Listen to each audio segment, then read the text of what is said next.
The test is in 4 parts: Part 1, Part 2, Part 3, and Part 4. Now look at Part 1. Part 1. You'll hear a student asking for advice on her accommodation. First, you have some time to look at questions 1 to 6.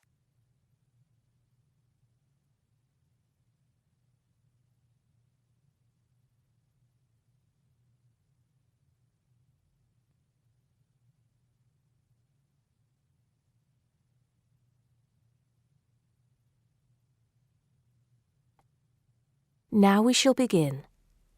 You should answer the questions as you listen, because you will not hear the recording a second time. Listen carefully and answer questions 1 to 6. Good morning. So, what can I do for you? Well, it's about the accommodation where I'm staying at the moment. First, can you give me your name and address, please? Yes, I'm Maria Dominguez, and the address is 12 Pine Tree Terrace. It's in Westcliff. I'm staying with 2 other students. There's actually 4 of us in the house, us 3 students and the lady who rents the house to us. So, is there a problem? Well, there are a few, actually. You know, I'm a first-year student, and though I lived away from home for a while when I was studying over the summer in Mexico City, I've never lived abroad, and it's a big change for me. The course is tough, but that's not the main difficulty. I'm coping with that up till now, anyway. The accommodation was arranged for you by our office, wasn't it? It's a nice place by the sea. Okay, but it's difficult. There are only a few buses, and it takes about 50 minutes. It's just so far away, and there's no way I can get back if I want to stay on after 7. And also the other thing is, there's nothing to do there. It's basically just a village. All my friends stay on campus. What about the girls you live with? Do you get on with them? Well, when I see them, but one of them is hardly ever there. Mostly she stays in a house with friends. They've got plenty of extra space, you see. The other girl is quiet as a mouse and hardly ever leaves her room.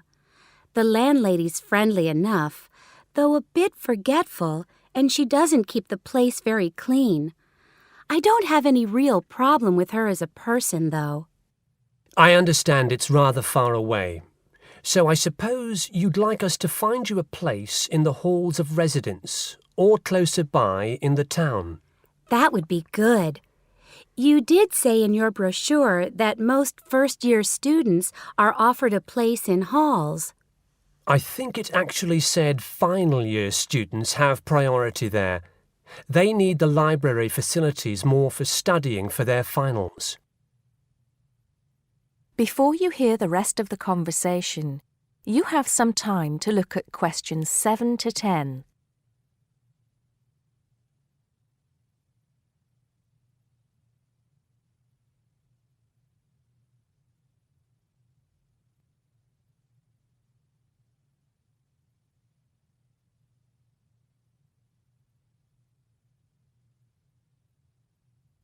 Now listen and answer questions 7 to 10.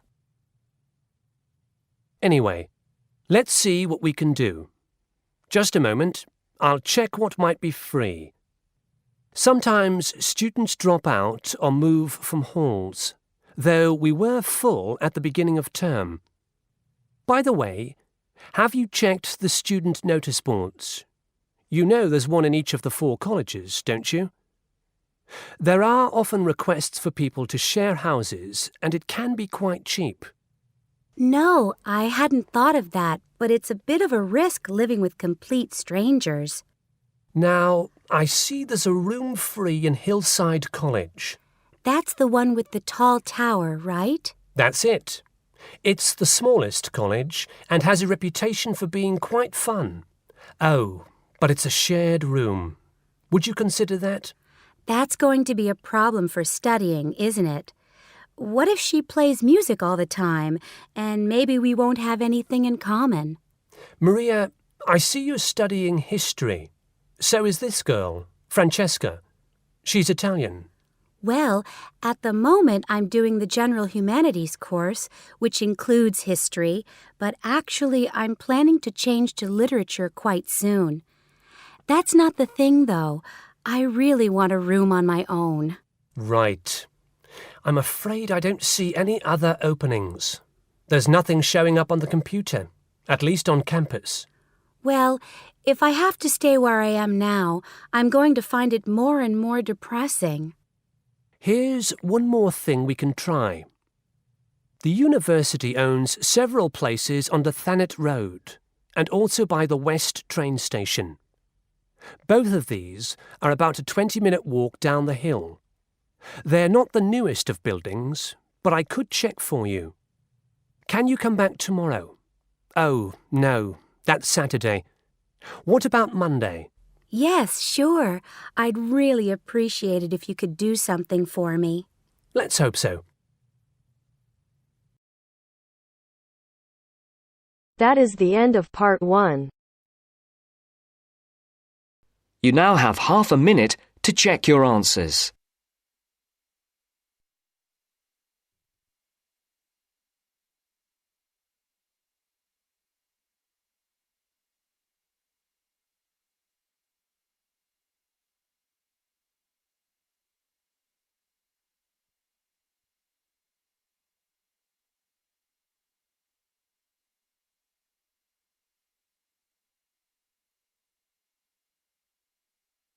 Now turns to part 2. Part 2. You will hear a student union officer explaining about the union's functions and services to a group of new university students. First, you have some time to look at questions 11 to 15.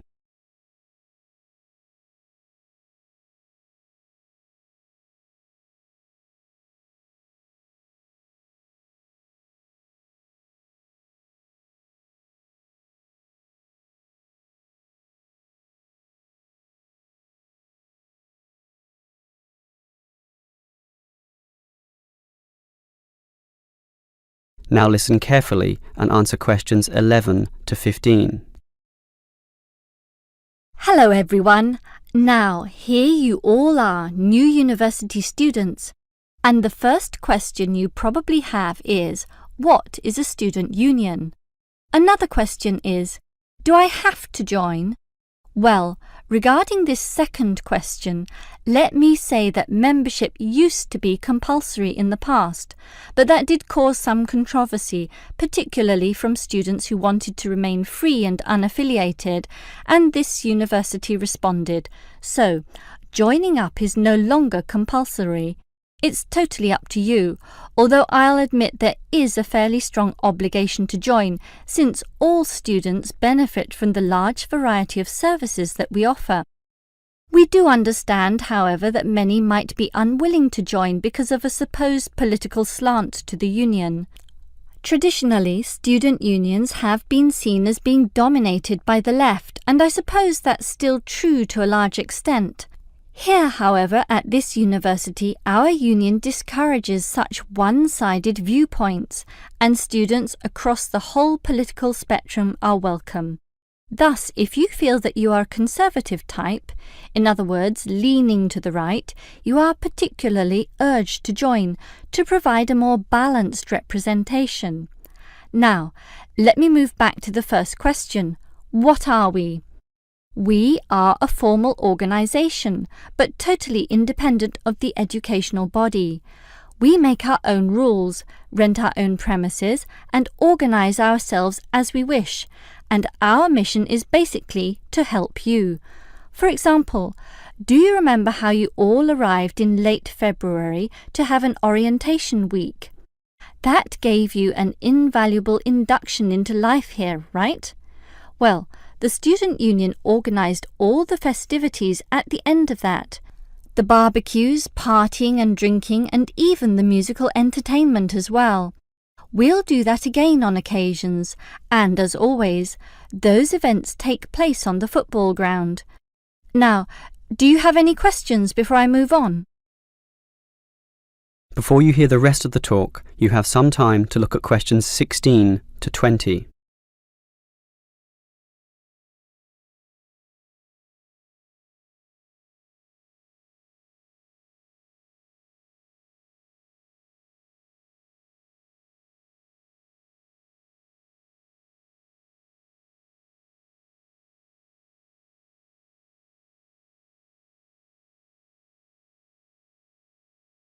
Now listen and answer questions 16 to 20. Now, let me tell you more about the Student Union and its basic functions. In general, there are three: social, organisational and representational. Let's look at the first one. Basically, the union provides many social outlets for you to relax and have a better life at university. If you go to our union office, you'll find a list of the many clubs and societies we have, where you can make many friends with people who share a common interest. So, after class, sit with them in the cafeteria and discuss whatever takes your fancy. We also maintain sporting facilities and even our own gym, allowing you to relieve some of that pressure and worry after a particularly hard session in the classroom. And we have some small shops and other places where you can buy clothes and sporting gear, in other words, some retail outlets. And if you flash your student union card, you'll get up to 20% discount at the bookshop. But unfortunately, there are no discounts at the union cafeteria. Sorry, no cheap cappuccinos. Finally, there's a student union newspaper and you're welcome to contribute or put in advertisements if you're buying and selling goods or textbooks. You can also place notices of a more personal nature on the notice board of the union office itself. All right, let's move on to our more serious functions, which are helping you get through life here, as well as representing you in times of trouble. Regarding the second issue, if you have a problem or a grievance, or if you feel under pressure or depressed for reasons both inside and outside the university, for example, perhaps a dispute with your landlord or the people in your local gym, then come to us. We have a range of counsellors and helpers, and even some lawyers, who you can meet in the conference room. So just sip a cup of tea or coffee with them and tell them your troubles, and they'll be all ears. Basically, there's every reason to join the student union, since whatever you need, whether it be social or representational, we will help you. That is the end of part 2. You now have half a minute to check your answers.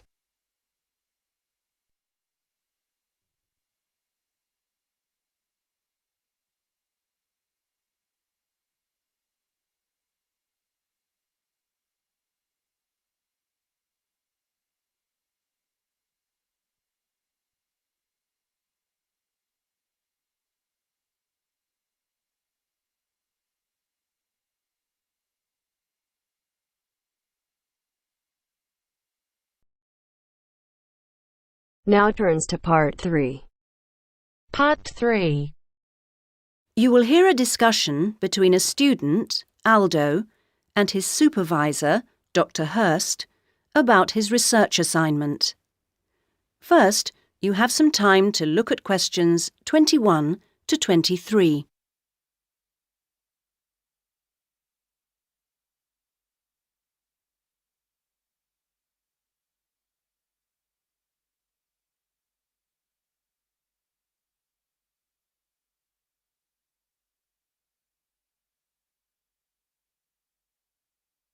Now listen to the first part of the conversation and answer questions 21 to 23. So, Aldo, how's it going so far with your assignment? Not too bad. You're looking at the community round here. That's right. How people perceive the community they are in. Have you made much progress?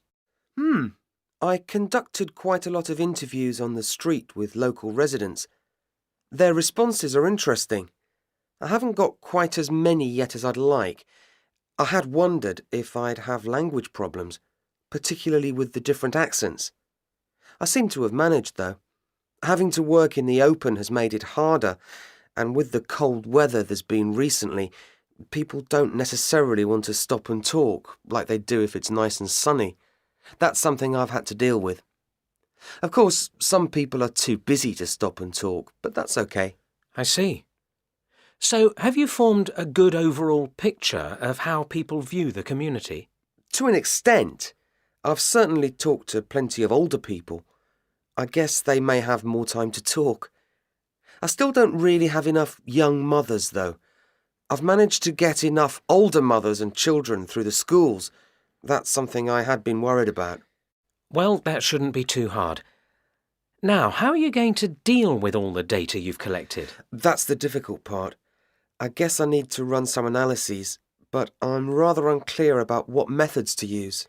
You've told me you're confident about using computers, so you just need some input on choosing programs. You should attend a statistics seminar. They're held every Friday after the methodology seminars in room 105. That should help you to select an approach. Oh, good. I'll do that. Now you have some time to look at questions 24 to 30.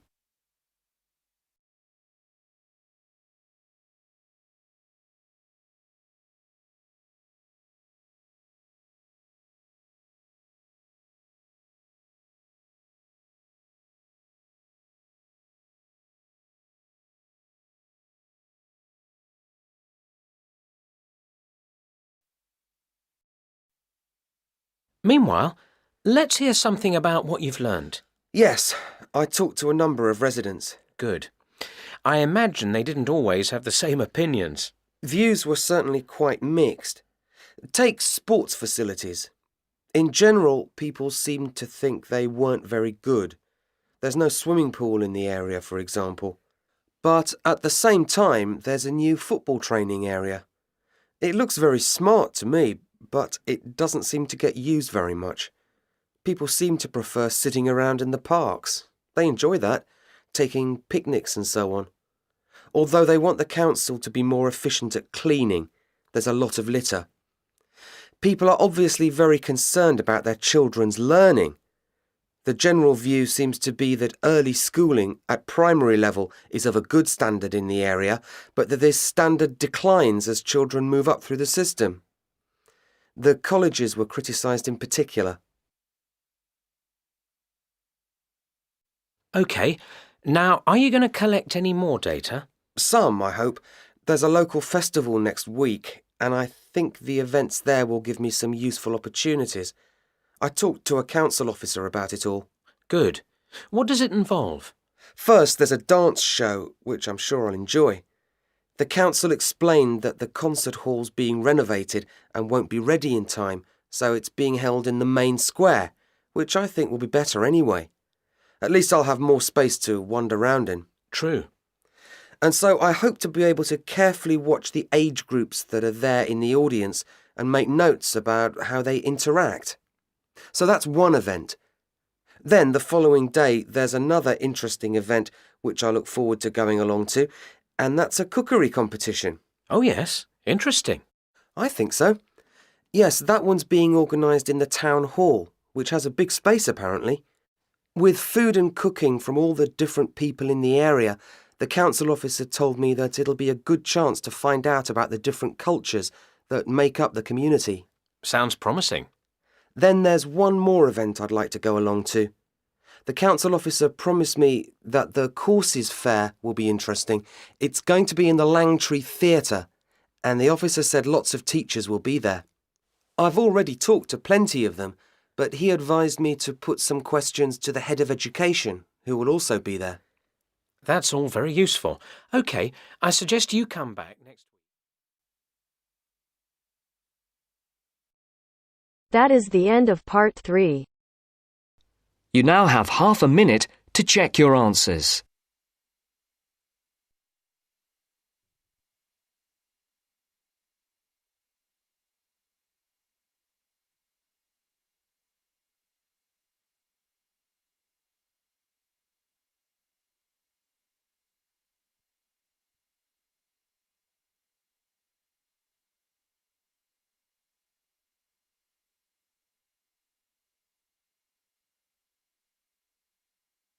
Now turns to Part 4.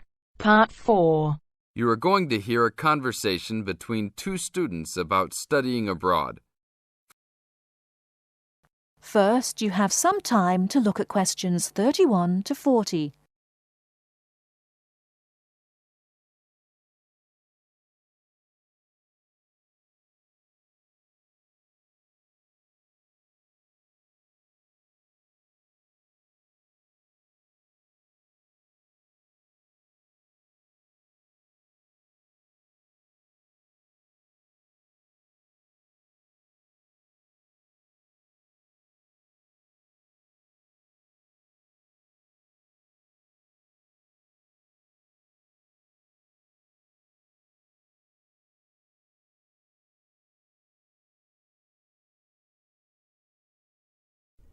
Now, listen carefully and answer questions 31 to 40.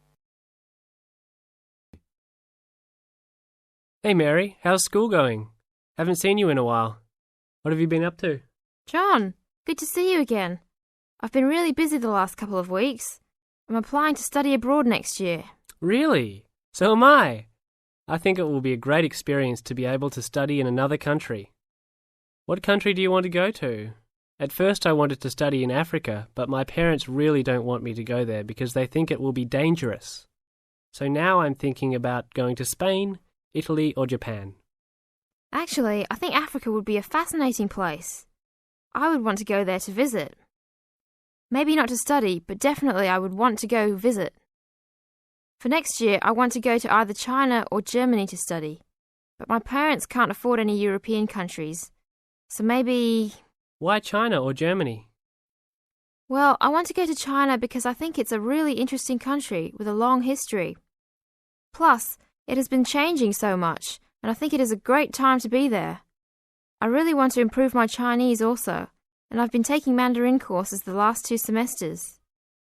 I would want to go to Germany because my mother is German, and I want to learn more about my cultural background. How about you? Why the countries you chose? Well, I want to go to a Spanish-speaking country. I took Spanish in high school, so I figure if I go to a Spanish-speaking country, I'll be better off knowing some of the language already. But I have already been to Mexico many times, and South American countries don't have classes for my major, except for Brazil, but they mostly speak Portuguese there. I would want to go to Italy because I want to do a study about ancient Roman civilization. It has always been a dream of mine to go and see Pompeii and the volcanic ruins. Plus, my family has Italian roots and I love Italian food. I want to go to Japan mainly because my girlfriend was born in Japan and always tells me all of these fascinating stories about Japanese history and culture. I am a big fan of sumo wrestling also, so I've always wanted to see a sumo match in person. I really love sushi and almost all Japanese food. Recently, I have started to watch some Japanese baseball too. But of course, these are all secondary reasons. My main reason is of course my girlfriend and understanding her culture. I don't speak any Japanese though, so that is my major drawback. I think it is much better to go to a country if you can speak the language. That's great. When do you have to decide by? I have to finish all my applications this week. I'm really stressed trying to finish everything, on top of all my schoolwork.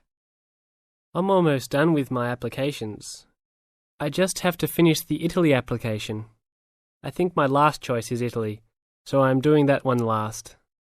How long do you want to go for? I think I'm only going to go abroad for 1 semester, or else I won't be able to graduate on time. I have many classes left until I can finish my degree, and I'm not sure if I will be able to take them studying out of the country.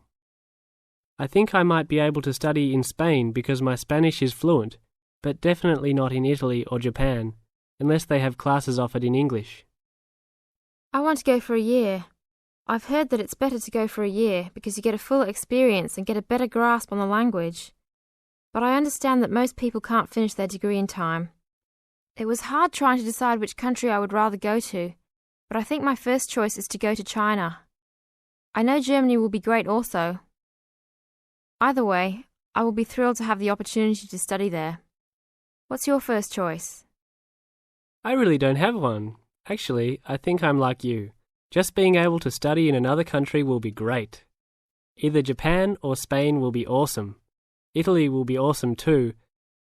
But I've been there a bunch of times, so I think I prefer to go somewhere else. Sounds exciting. We'll have to go to class now. It was great talking to you again. See you around next time? Yeah, sure. See you around. Hope that everything goes well. That is the end of part 4. You now have half a minute to check your answers.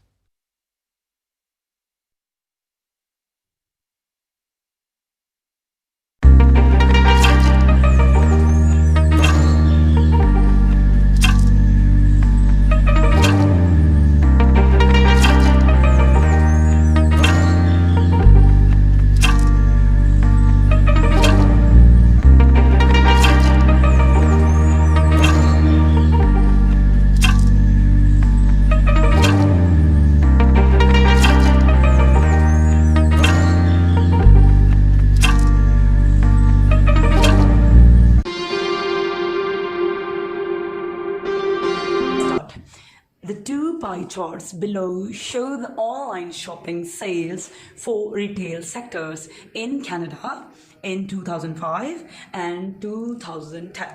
So it's about online sales for retail sectors in Canada 2005 and 2010. So they have chosen 4 sectors where people did online shopping from these places. I mean, these products they have purchased it. So electronic and appliance, I'll give 1 number to it because it's a colored copy. So unfortunately I was not able to get a colored copy. So you can number 1 to this one because I know, because I've written it. So this is number 2 and you can give number 2 to this one, and the number 3 is this one, and number 4 is this one. So let's start with the introduction. You can paraphrase your introduction and you can write it in an easy way. So the two pie charts illustrates, over there it was charts below show the online shopping. So I have replaced into illustrate charts, illustrate the sale of online shopping. Over there it was the online shopping sales. So this is how I've written for retail sectors in Canada. So retail sectors were these 4 retail sectors in Canada from 2005 to 2010. So let's start with overall. Like you can get overall because you have to have a clear look, and then you can make your overall better. So overall, electronic and appliance, this one, number 1, were most likely to be used at the beginning of the year. So this one was most likely to be used. If you see, it was 35 and the other sectors got 22, 25, 18. So this was most likely to be used. This is how I have written in the beginning of year. Beginning means 2005. Whereas as comparison, I'm comparing it. So money spent on home furnishing, so it was this one, and if you check here and here, so was the least and at the end of year. So it was least at the end of year means 2010. So it was least. If you see, this was 32, this was 23, and this was 30%. So this one is least. So this is how I have written. First I have chosen the most likely to be used. That was this one, this area, electronic and appliance, and home furnishing was the least at the end of the year. So let's start with first paragraph here. So we'll look at the graph and then we can write, right? It is easy way. So this is how I have printed into PowerPoint slides, so it could be easy for you to see, and you can check here and you can write, you can see like how I have written it. So from 2005 to 2010, this one, the highest number of customer purchased electronic devices and appliance, this one here, so we can number here as well, so it will be easy for us to do it. So this was 1 number, so 2 and then 3 and 4, right? So it'd be easy because other way around we have done it. So highest number of customer purchased electronic devices and appliance, which was this one, so this one here, which decreased gradually from 35 to 30. So if you see, it was 35, so it decreased gradually to 30%. So we have written that. However, food and beverages were most preferred in 2010. So if you see, in 2010, So food and beverage, it was 32. So these are less, 30, 23 and 15. So this was most preferred in 2010. So witnessing a significant upsurge from 22 to 32. So if you see, it was, so we have witnessed it was just 22 and it comes to 32. So meanwhile, the sales of video games extended from 18 to 23%. So if you see video games, we can check it here, number 4. So it was 18%. So it has gone to 23%. So the sales of video games extended from 18 to 23%. Let's write the last paragraph. So we have taken a main point, we made a statistical features, and then we get those out, and we have written in a very simple way so that everybody can understand, and the students who are willing to get good scores or who are not able to write this task, I think this essay, this task will help them out. So let's start with the last paragraph. On the other hand, if we see on the other side, so the pattern for food and beverages as well as the video games was substantially different. If you see, we have spoken about food and beverages, which was this one, number 2 here, this one, and video games, this one, substantially different. How it is different? Different from these patterns, because they gone decrease and these gone increase, right? So this is how it was substantially different. Just 22% of the money, means 22% of the money was spent on food and beverages in 2005. So was spent on food and beverages in 2005, which increased dramatically, reached up to 32 in 2010. So there was 10% benefited. I mean, like, sales gone high. So at the same time, if you say at the same time, there was sharp decrease in the sale of home furnishing. So if you see home furnishing here, so there was sharp decreased, and it goes down to 15%. And I think this is how, if you write this way easily, in an easy way, I mean, like, it's very easy for you to get BAM 7. So this is the end of my topic, but don't forget to subscribe our channel, like and press the bell icon so that you can get notification of every new video. Thank you so much. You have a nice day.